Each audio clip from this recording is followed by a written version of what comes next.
બગોદરા પ્રાથમિક શાળામાં એક શિક્ષિકાએ ધોરણ 5ના વિદ્યાર્થીને લાકડી વડે માર મારતા વિદ્યાર્થીનો હાથ સૂજી ગયો। વિદ્યાર્થીને તાત્કાલિક હોસ્પિટલ લઈ જવાનો વારો આવ્યો। શાળામાં ફરજ બજાવતા અમીબેન નામના શિક્ષિકા દ્વારા આ કૃત્ય આચરવામાં આવ્યું હતું। ત્યારે ઘટનાની જાણ થતાં જ વાલીએ 112 નંબર પર પોલીસને જાણ કરી હતી, જેના પગલે બગોદરા પોલીસે સ્થળ પર પહોંચી સમગ્ર મામલે તપાસ શરૂ કરી છે। મારો છોકરો સવારે સ્કૂલ જોતો, સ્કૂલ જ્યાં પછી બેનીને ઢોરમાર માર્યો।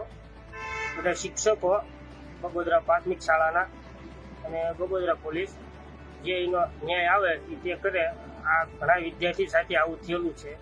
ઘટના અંગે શાળાના આચાર્યએ પ્રતિક્રિયા આપતા જણાવ્યું કે શિક્ષિકા અમીબેને છેલ્લા 3 મહિનામાં 7 થી 8 વાર વિદ્યાર્થીઓને માર માર્યો છે। આચાર્યના મતે અમીબેન અવારનવાર બાળકોને નિશાન બનાવતા હતા અને આ બાબતે તેમણે શાળાના અધ્યક્ષ સમક્ષ અનેકવાર મૌખિક માફી પણ માંગી હતી। જો કે માફી માંગવા છતાં શિક્ષિકાની વર્તણૂકમાં કોઈ સુધારો આવ્યો ન હતો અને બાળકો